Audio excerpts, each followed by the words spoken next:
All right, welcome back. Real tough talk, real tough talk. The next game and the last game we're gonna go over is Blackout versus Newbury. Now, this is gonna be a very competitive game.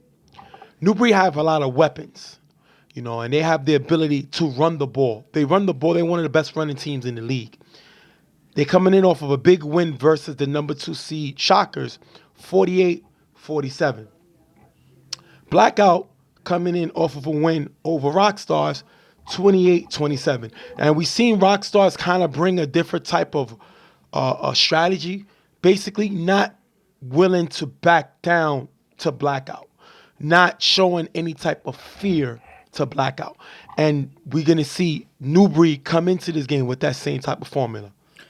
Well, I see Blackout coming in this game looking to try to put this game away early. Because Blackout throughout the season has, I'm sure that they noticed that a lot of teams that have been playing against them have been challenging them all the way to the end of the game, especially that big game against the Shockers. You just mentioned the Rock Stars. I believe Young and Reckless gave them a challenge. So even though they won all of these games, they were challenged every step of the way. And the fact that they were so close, they're looking to distinguish themselves from that by putting this game away early against New Breed. New Breed is going to give it everything that they got. They're going to play up to their competition based on what we already saw. They are a middle-of-the-pack team, so they're not basically favored to go far, especially, as the playoffs comes along. So they're going to try to prove everybody wrong. That's what they said all season, and this is a game to do that. So they're going to play hard. They're going to play as aggressive as they can, and they're going to show that they're not a team that's going to lay down easily. They're going to fight all the way through. Sarge likes these type of games. He loves the chess match games. He loves the ability to show his coaching technique. It seems like he get the same juice from coaching as he did as playing. He likes to outthink the competition. And after beating the number 2 seed, what would it be like if he can also beat the number 1 seed? We're going to jump in the game and see what happens. Blackout's going to get the ball. Alex throws to Chris, opening the gap for a nice game, picking up the first down. Second and goal. After a short run, Alex finds Meek in the back of the end zone for the touchdown. Jay gets the 2-point conversion. 8-zip, Blackout. If you look here, T. Warren loses him as Meek cuts in the back.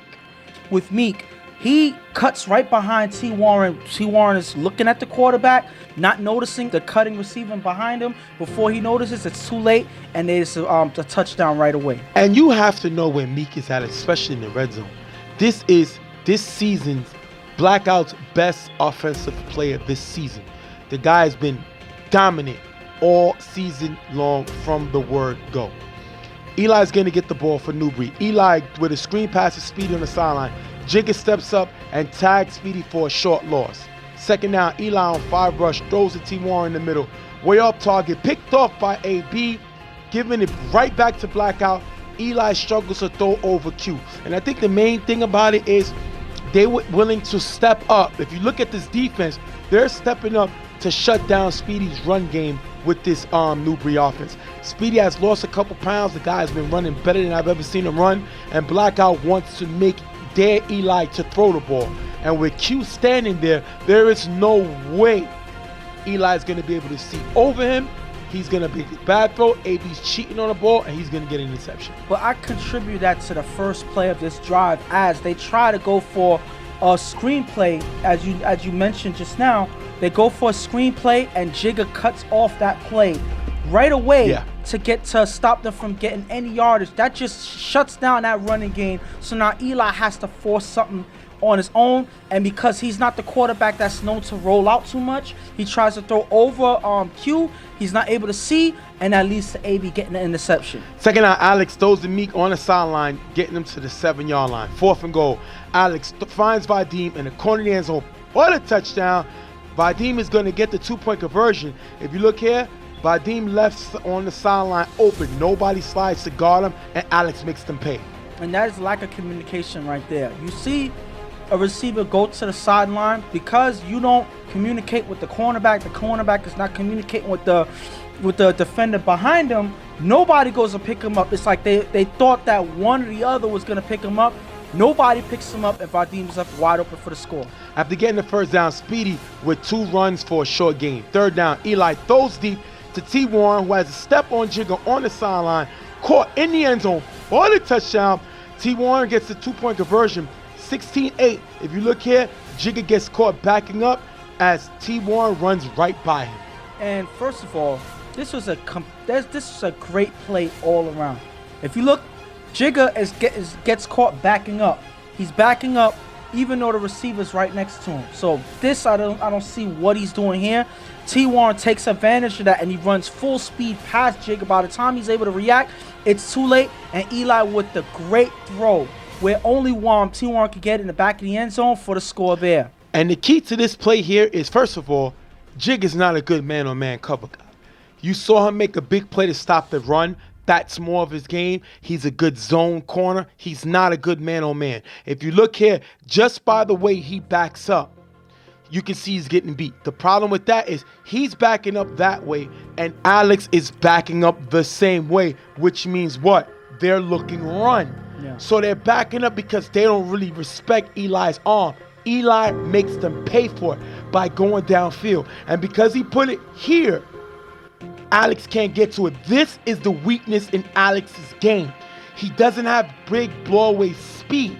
So if you can get a receiver behind him, it's harder for him to make plays going to his left and going to his right. That's a great play by Eli. Gets him right back into the game.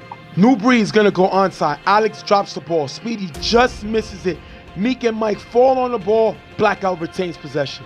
And that is a huge missed opportunity right there, because Speedy was on the right track going after the ball. First of all, shame on Alex for dropping this. This should be a routine catch. He drops this ball and gives him the opportunity in the first place. Speedy, running full speed, just can't slow down in time to be able to pick up the ball. It falls under him, and luckily for Blackout, Meek and Mike is able to recover it for them to retain the ball.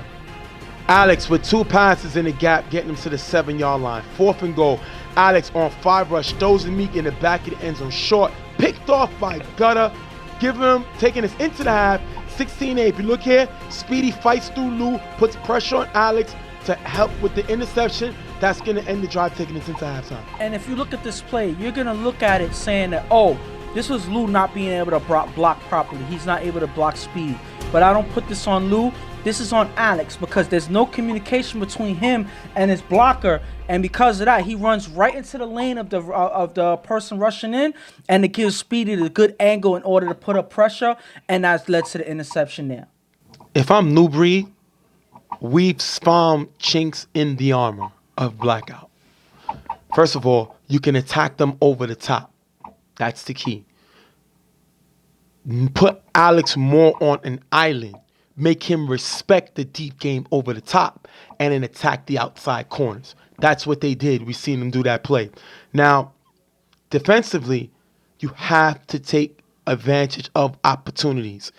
We had opportunity on the onside kick that we didn't get back. Luckily, we was able to stop them. But when Blackout gives you an opportunity, you have to take advantage of it. We see AB is cheating. He's not even looking at the guys. He's looking at the quarterback. Yeah. We have to find a way to attack AB to get him out of that cheating over the middle. Blackout needs to look at themselves in the mirror and ask themselves, what the hell are they doing in this game? The fact that, matter of fact, can you read the score right now? Right now, the score is 16-8. 16-8. You were coming in this game talking about you were going to put this team away. And you gave them that one momentum, that one time to score. Even though that you're up by 8, they went into the half thinking that they had a chance. And that is a loss for us, even if the game is not even over. So Blackout needs to look at themselves and say, listen, they need to come out in the second half and play lights out. They can't make any mistakes. They can't hesitate, and they got to communicate with each other. AB has been looking good in the middle, making some plays for this defense. They need more of that in the second half. Between him and Q at the ball giver, I think that they have opportunity to make some big plays together. Q getting into Eli's eyes. I think that those two things are key factors to their defense. Alex in this offense has to play lights out from now on. They scored 2 touchdowns, but the game is not over yet. And they got stopped before the half, which they could have went up another touchdown because now New Breed gets a ball on the Yes. So, again, make one stop. Take over on offense. I think that they'll be just fine, but they can't give New Breed any opportunities to feel like they're still in the game. After getting the first down, New Breed with the ball. After getting the first down, Eli on 5 rush gets sacked by Q. If you look here, Speedy's open short. Everybody else is staying still. That is a huge sack by Q. He's not only taking away the sight of Eli, he's also stopping Eli's ability to try to attempt to run the ball. Second down, Eli throws to Kumo on the sideline. Nice gain. AB watching the quarterback, leaves him open. Eli's figuring out what to do with AB, and he baits AB, and he's able to make a great throw to Kumo there. Third down, Eli throws a mark, cutting in the gap, getting him to the 3-yard line. 4th and goal, Eli throws a mellow in the front of the end zone for the touchdown. 16-14. New Breed is creeping back in the game. And 2 plays in this drive is how they were able to get into the end zone for the score. That first play with Kumo on the sideline, that's because AB got caught cheating. Eli realized that. And on this play, he's able to see because he's not directly in front of Q, so he's able to have a better line of sight. He makes a good throw here. And then on this one, he's able to find Mark cutting in the gap. So these are plays where their receivers are getting through. The funny thing is, Eli is, keeping it competitive, even though they don't have their best receiver, Darnell. So this is a good look on Eli, starting strong in the second half. Hopefully they see more. And we're going to do the extra point. Yeah. They go for 2 because this is a crucial call. We don't usually show the extra point unless it's something big. If you look here, Eli is going to make the throw to Mark in the front of the end zone. Now, Mark is going to make the catch. It was ruled no good. He got caught short of the end zone. The team went crazy. We're going to slow down and show the play and do the best we can because this is almost impossible to see from this angle. Yeah. When he throws the ball, if you see right here where Mark makes the catch, Alex is right behind him. If you look at the line, his toes are just in the end zone. But when he catches the ball, the front of his body is not in the end zone. So if you look at me basically like this, my feet may be in, but the ball may be here. So as he attempted to make a lean, Alex was already tagging him, which is why the play was called no good. The ball didn't break the play. What do you think of the play?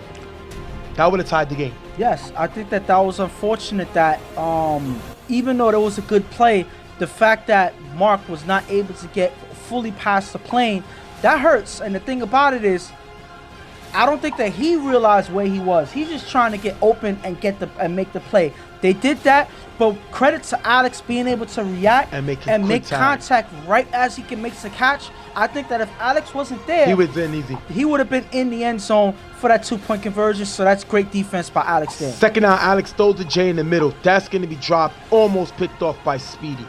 4th down at the 45-yard line. Alex scrambles on 5 rush, throws short to Jay, who runs for a nice gain. But Alex is called for stepping over the line, turning the ball over, and negating the first down. What do you think about this play? First of all, there is no disputing that Alex stepped over the line. He even kicks the cone for good measure to show that he did pass the line. So, yes, he passed the line before he throws the ball. That's unfortunate. But if you look on this play here, Alex is scrambling as Lou is blocking for him. But it seems like Alex is not running. He's playing around. Yes. So either he's playing around or he's looking confused. I don't know which is worse out there.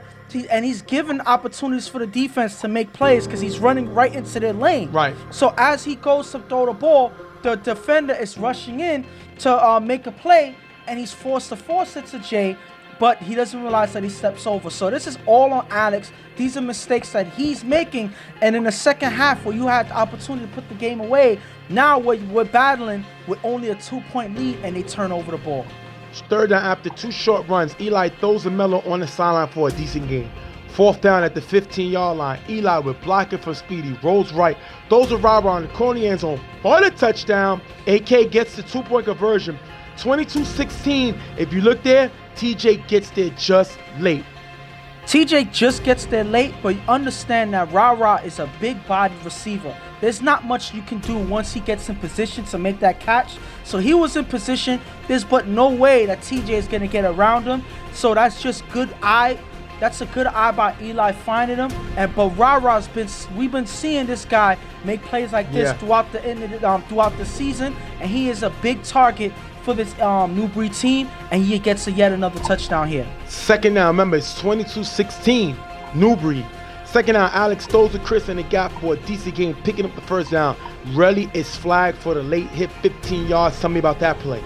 First of all, this was a routine play. Fine, they got the 1st down, but if you look at this play, Chris gets tagged. He's arguing about something that happened during the play beforehand. As he stops, he's arguing with the ref. And then Relly comes with the hit. And then Relly says he didn't hear the whistle blown. But if you see the receiver stop running and he's going to talk to somebody, there's no way you can think that the play is still live. So why even take a chance to hit him like that and take a chance of getting a flag? That's exactly what happens. And they get the 15-yard flag.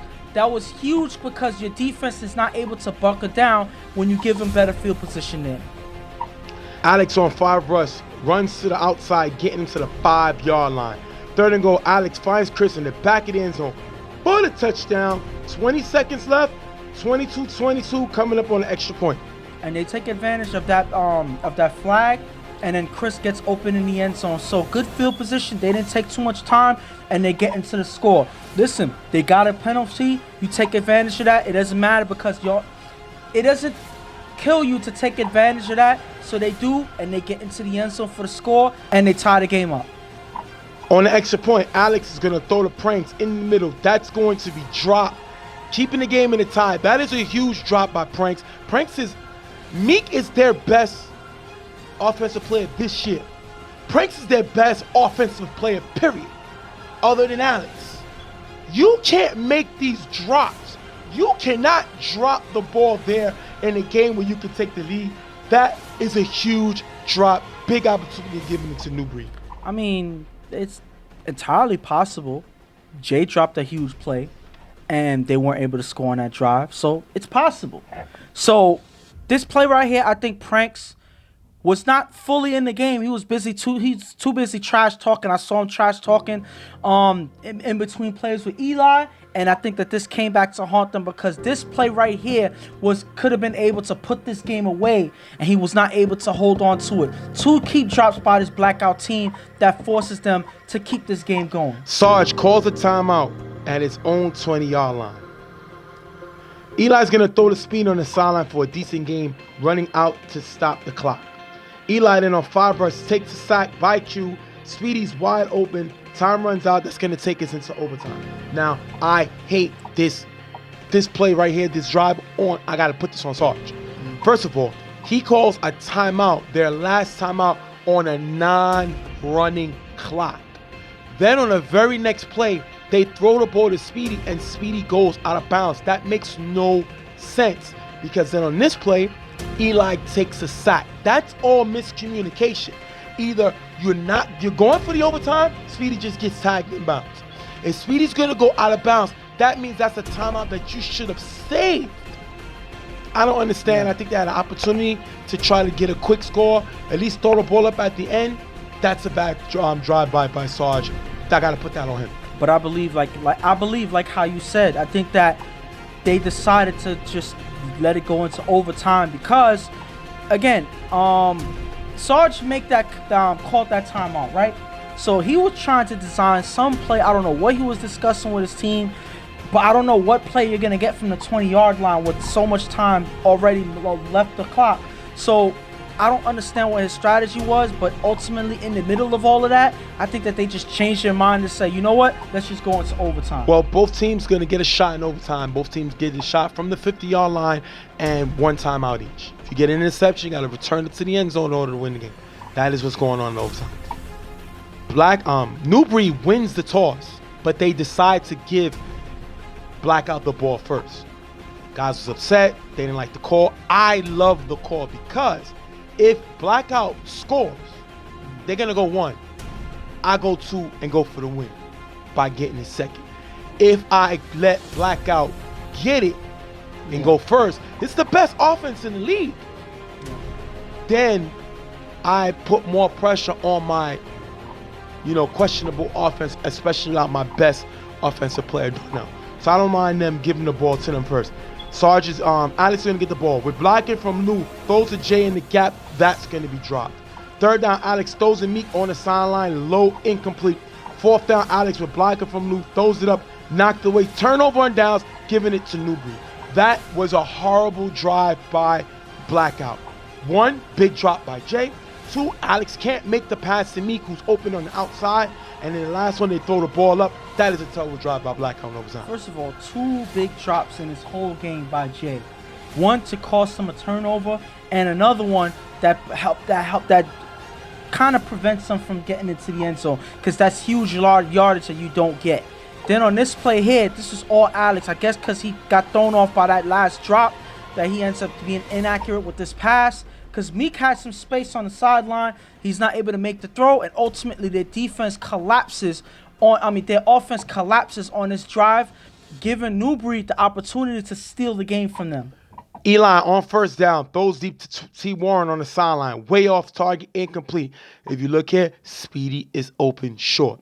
Second down, Eli on 5 rush, throws a Mello in the middle for a decent gain. Third down, Eli throws a Speedy in the gap, getting him to the 10-yard line.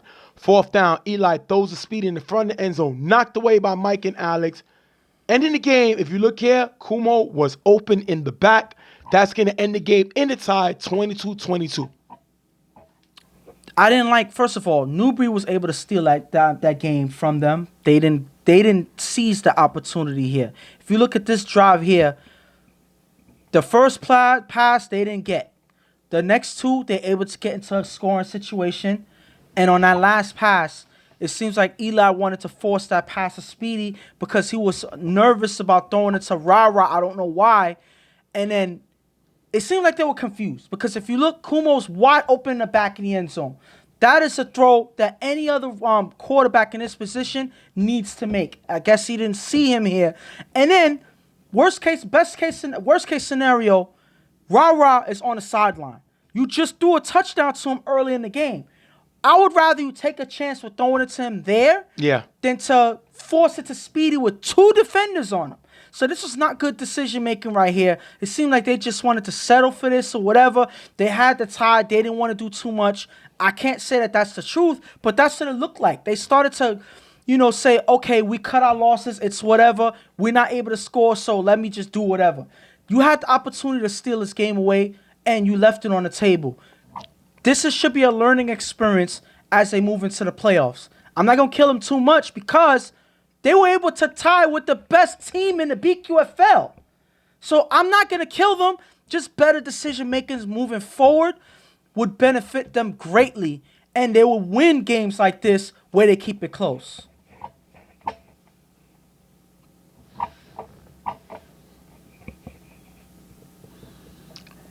Blackout is in trouble.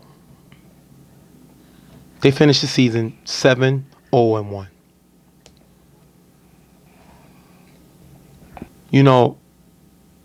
I went to Texas Roadhouse with my wife one time. And, we always, they send you, like, some type of bread. Like biscuits or something. Yeah. The biscuits, them biscuits is, hard biscuits. And you get that butter, that melting butter. Woo!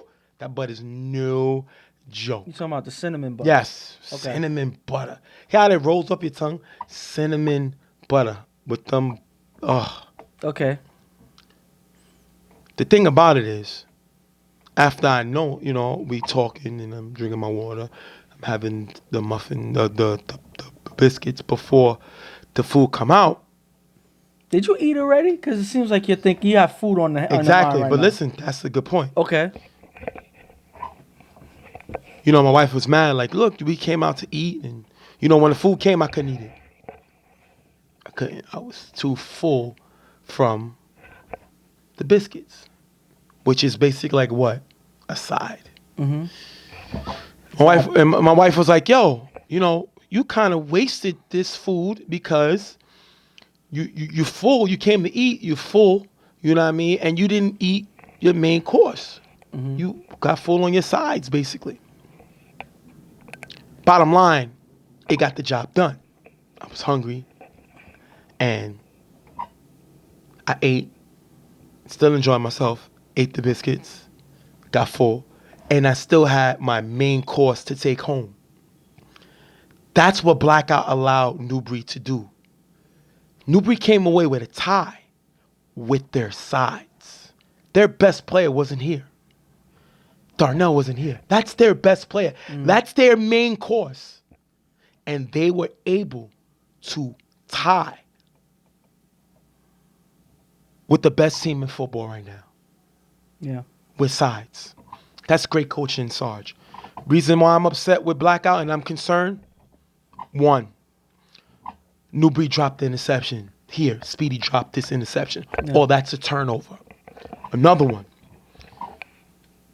Newbury gets a terrible 15-yard flag that puts us in the red zone when our offense wasn't moving like it usually does. Another opportunity. Another one. Alex, our best player, drops it onside, but we able to get it back, even though Speedy had it. It's another mistake we made. Mm-hmm. Then, one of our best offensive players drops the game-leading extra point that would have given us the lead. Then, Eli misses his receiver in the back of the end zone that would have won the game here with Kuma wide open. Mm-hmm. These are all opportunities that Blackout dodged. This same Blackout team beat Rockstars 28-27. This same Blackout team beat the Shockers 28-27. Mm-hmm. This same Blackout team beat Young and Reckless 22-21. And now this same Blackout team ties with Newbury 22-22. This team can be beat. The record doesn't mean nothing. The fact that they're the number one offense in the league doesn't mean nothing. The fact that they're the number one defense in the league doesn't mean nothing. Because there's chinks in the armor. We see T. Warren get downfield, beat Jigga, who's a liability in a man-on-man, and Alex with not enough speed to get there. You think this is a fluke? AB against Alex a few seasons ago when Alex was playing with YGs and AB was playing with Super Friends. Who they went after? They went after Alex downfield. If you look here, that is the same way Alex got beat this game with T. Warren. This team has a lot of chinks in the armor. You see AB cheated half the season. Yeah. But once Eli figured it out, he got a big play. If you look here, this defense is possibly fool's gold. Ooh. You know how you look at it and from a distance, you're like, wow, that's pretty. You like, whoa, that's awesome right there. I want that. Okay. And then when it comes to you like, what? This is fool's gold. So you're saying that they're fakes, they're frauds, they're charlatans. All I just gave you that's pretty much what you're saying. This team has went 7-0-1. I just gave you 4 games that could have went the other way. One game they gave up 27 points. One game they gave up 27 points. And then they beat Young and Reckless 22-21. When halftime it was 0-0. Do you know Young and Reckless is 2-5-1? Do you know New Breed is 2-4-2? And both teams you beat by 1 point. So pretty much based on all of that you said, one person can come to the conclusion that, hey, even though this team is undefeated technically, that they're overrated. I'm not going to say that because, I mean, based on what you're listen, I'm not going to say out. that 25 points a game, it's still 25 points a game. 14 points on defense. You can't have the best offense and the best defense in the league on one team and say overrated. Not saying that. All right. But because this team, one, Blackout doesn't travel. They only play here. So they don't have an opportunity to see all the other avenues of players, teams, or whatever. So they're a homegrown team. But as the other teams develop, they get better and they know how to attack you. And that's what I just showed you. The scores don't lie. Okay.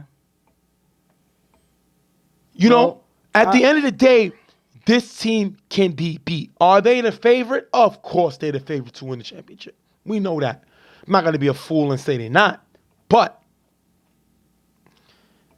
you know when they say, when you're in a car driving and it said things may seem the closer than they really appear? Yeah. That's Blackout. They got to realize that there's teams right behind them that's closer than they actually think.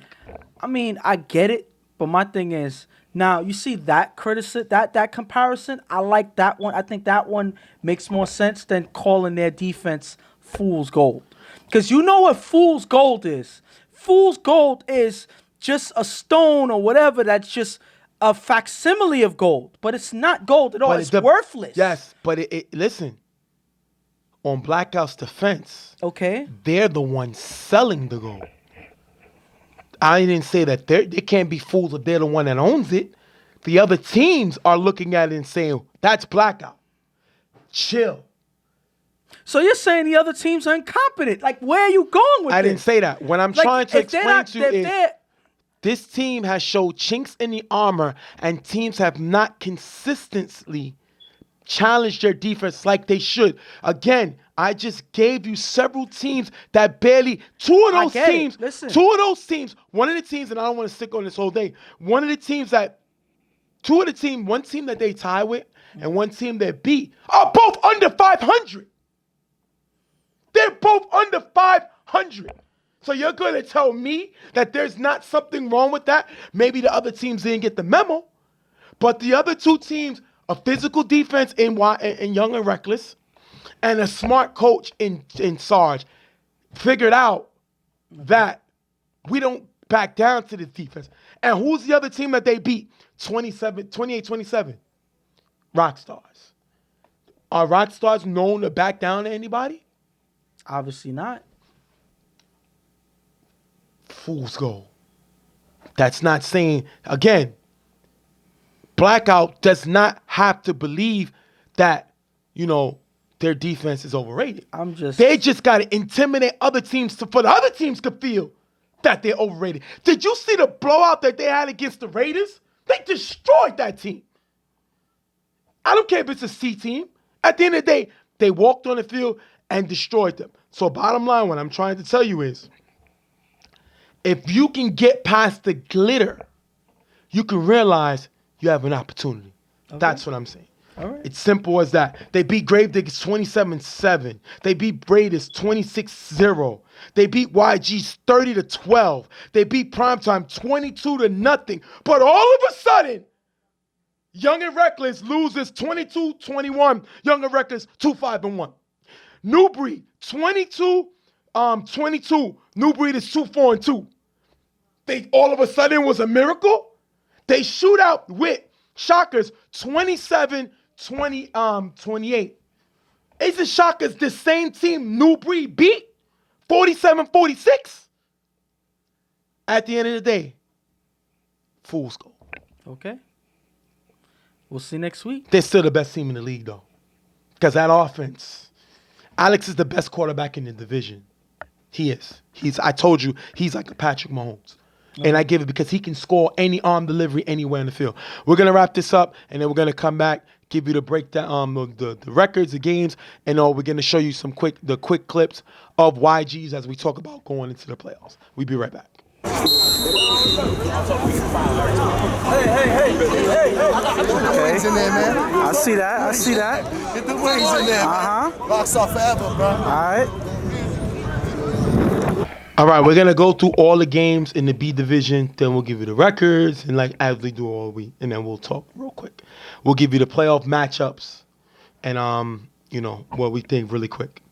You're going to have Shockers beat YGs 24-21.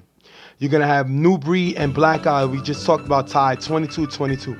You're going to have Rockstars beat Gravediggers 34-6. You're going to have YGs beat Primetime 32-20. Now we're going to give you the records. Blackout 7-0-1. Shockers 6-2. Rockstars 5-3. YGs 3-5. Gravediggers 2-4-2. New Breed 2-4-2. YGs, Young and Reckless 2-5-1. Now I'm gonna give you really quick the playoff matchup. We'll talk about it really quick and we'll move on to the next one. B Division playoffs. Blackout, Young and Reckless 1 versus 8. Shockers, Gravediggers 2 versus 7. Rockstars, New Breed 3 versus 6. YGs, Primetime YGs 4 versus 5. Tell me which game you think. Give me your score really quick and we'll move on. Right. First game. Blackout, New Breed. Blackout, Young and Reckless. I believe that Blackout's gonna come out on top, and I think that the game that they play is not gonna be as close as the game that they played during the season. So I see them winning this game 20-12, maybe. Okay. That's what I see. Shockers, Gravediggers. Shockers number 2, Gravediggers number 7. I see the Shockers dominating through this game because their offense is gonna overwhelm this Gravediggers team. Gravediggers the lowest scoring offense in the league. Yes, so because of that, they're not going to be able to compete with the offense of the Shockers. So I see them winning that game 30-6. Rockstars, New Breed. Rockstars number 3, New Breed number 6. And I think the A Division is lucky because I feel these are the two teams that can upset anybody, and now they're playing each other. Yeah. So one of these good teams is going to be out. I believe these two teams in the B can beat anybody. They were both upset teams, but luckily for the other teams in the B Division, they're playing each other. I believe that this Rockstars team has been looking good. It's troubling because these are teams that are known to do better against other teams that are better than them. Right. So it's for them to face each other. It's hard for me to see a proper outcome right out off the bat. But based on how they've been playing lately, I would give the edge to New Breed. They have a lot of offensive weapons on this team that stepped up beyond Darnell. I've seen Kumo step up. I've seen Kumo step up. Rara has been a inside the 5 touchdown guy for this team. I've seen Speedy being able to run as long as he gets good blocks and get some big yardage in the field. So, and Eli's been looking much better as the season went along. So I see, based on all of these factors, I see New Breed edging this team out, this Rockstars team out 14-12. And it's going to be interesting because Rockstars are the number 3 offense in the league, and New Breed is the number 7 defense in the league. But you got New Breed winning. Gonna have to see. Primetime versus YG's. Primetime number 4, YG's number 5. Primetime coming off with losing 3 games on each division. Primetime YG's number 4 and 5. I give Primetime the edge only because of YG's inconsistent defense. YG's defense is number 8, the worst defense in the league, 22.7 points a game. I can't say inconsistent then. They are consistently bad. And that's kind of the reason why I give Primetime the edge. I see Primetime winning this game 22-8. I see them winning by 2 touchdowns because this team's offense is not going to be able to be stopped by YG's weak defense. All right, that's what he got. We're going to go through the C division. East New York beat Sour Factory 12-0. Sour Factory beat Raiders 30-21. Brotherhood beat Primetime 27-7. Suicide Squad beat Gravediggers 19-0. Chiefs beat Heavy Hitters 27-14. YGs beat the Unit 19-0. Now that was a good game by YGs. They showed their abilities. You show this play right here with all the players blocking, as Cruz is able, Fred Cruz is able to score a touchdown on this screenplay right here, and they come up with that win. East New York 7-2. Primetime 6-3. Brotherhood 6-3. Suicide Squad 6-3. Raiders 6-3. YGs 5-4. Chiefs 4-5. Heavy Hitters 3-6. Sour Factory 3-6. Gravediggers 1-9. Gravediggers 1-7. I'm sorry. Unit 1-9. 0-9. I'm all over the place. I apologize. Let me give you the C playoffs. You're gonna have a wild card. Unit plays YGs. YGs number 6. Unit number 11. Who do you got on that game? Clearly, I have YGs winning this game 20-0. Reason why, 19-0. Reason why I say that is because the unit has probably been one of the worst teams in the season for this BQFL season. They haven't been able to score properly. They haven't been able to hold on defense. Nothing has really been going right for this unit team. So I don't see them being able to do much in this game against YGs. And YG's going to show why they're going to show why they deserve to move on with scoring at least 3 touchdowns and locking up on defense. Then you have the other wild card. Chiefs versus Gravediggers. Chiefs number 7, Gravediggers number 10. You know Chiefs can score. And I believe that that's the main reason why the Chiefs have the advantage over the Gravediggers. Because the Chiefs have one of the best offenses in the league, even though they don't necessarily are able to finish those games off with wins, but their offense is going to be enough to overwhelm this Gravediggers team. I see them winning that game 22-6. Then you're going to have the last wild card game. Heavy Hitters number 8, Sour Factory number 9. Sour Factory number 9, Heavy Hitters number 8. I see Sour Factory beating this Heavy Hitters team 19-12. I believe that Heavy Hitters are going to score at least 2 touchdowns. They're going to catch Sour Factory off guard. But Mimi and this Sour Factory offense is going to find a way to hold the lead and able to finish in the end 19-12. All right. So the next one you're going to have that's going to take us to Sunday.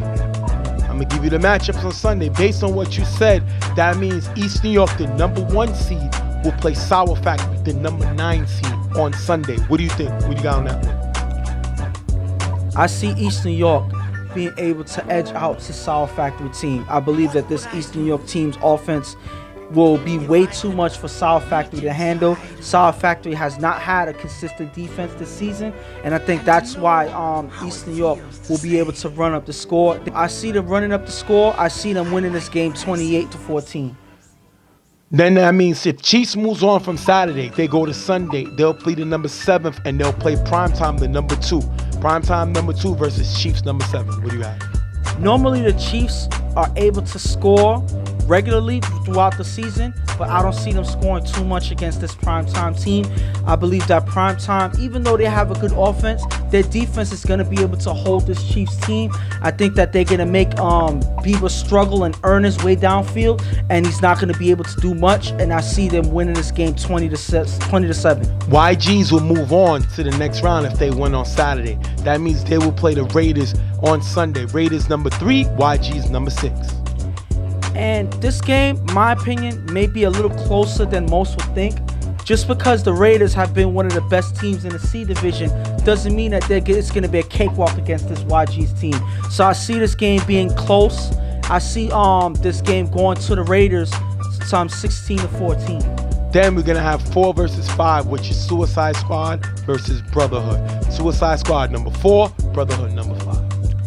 And Brotherhood, one of the top scoring offensive in the C division. And right off the bat, based on seeing the way that Brotherhood's been stepping up lately, I see them edging out Suicide Squad. This wouldn't be this is not an upset, even though the 5 will be beating the 4. They're still the middle of the pack, so I see this Brotherhood team edging out 22-20. And it's gonna be a to the wire game, but I think that Brotherhood will edge them out. All right, that's the C. We're gonna go to the last division, which is the C2 division. We're gonna have HGH beating the Bullies 19-7. Wolfpack beating the Chiefs 25-14. Little Rascals demolishing OTF 36-7. Power Circle beating Primetime 13-6. With that being said, I'm going to give you the records. and then I'll give you the playoff matchups. We're gonna have the matchups. The records. Little Rascals 7-2. Primetime 7-2. Power Circle 7-2. OTF 5-4. Chiefs 4-5. Wolfpack 4-5. Bullies 3-6. HGH 2-7. And we'll give you the playoffs in the C2 division. Playoffs in the C2. Power Circle number 1 versus HGH number 8. What you got? I see Power Circle beating them 30-0. Wow. I see Power Circle running up the score. HGH has not been looking good this whole season. They had that one game against the Bullies. Bullies, notoriously horrible defense, probably one of the only defenses that's just as bad as HGH. So I don't see HGH doing so much against this Power Circle team, and Power Circle will be able to run up the score. Little Rascals number 2 versus the Bullies number 7. This is an even worse game matchup because Bullies has never been a team that's known for defense. So to play against the best team in the C2 division, the best overall team in my opinion in the C2 division, they're not gonna have a good game at all. This is gonna be a long game with East New York, with Little Rascals running up the score 35-6. I believe that it's gonna be a big scoring game for for Little Rascals, even though they didn't get a chance to play. They didn't play the last week, right? I don't know. Oh, then I'm even gonna say that.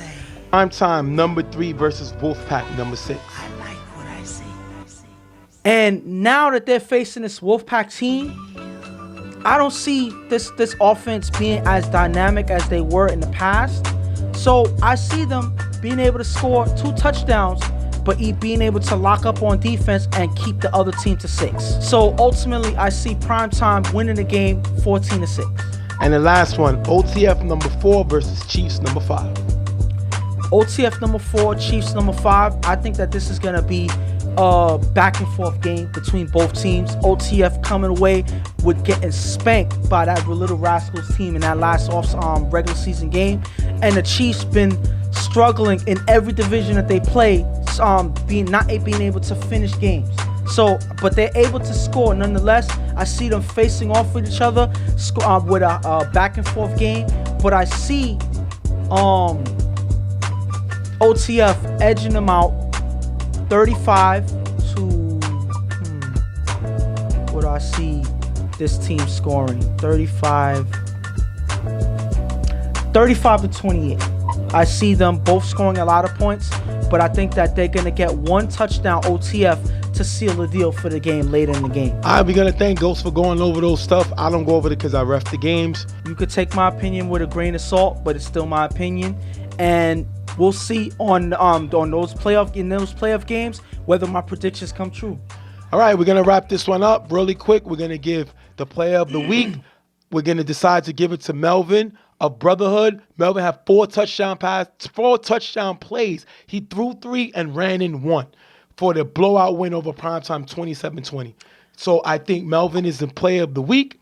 We're excited now. We're coming to the playoffs. Win or go home. First of all, we want to thank the BQFL for having us this season.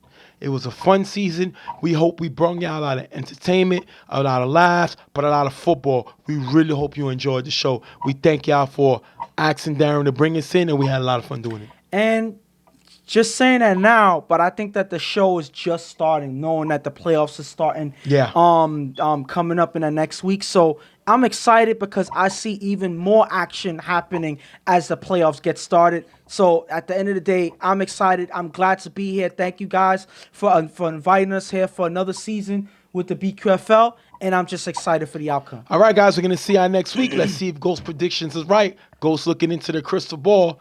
That was a nice little segment. Ghost's crystal ball. We're going to have to see what happens. We're going to talk to y'all later. We'll be seeing on the side on behalf of Real Tough Talk. I'm Stephen J., my partner Ghost, and we'll be right back with you on Real Tough Talk next week.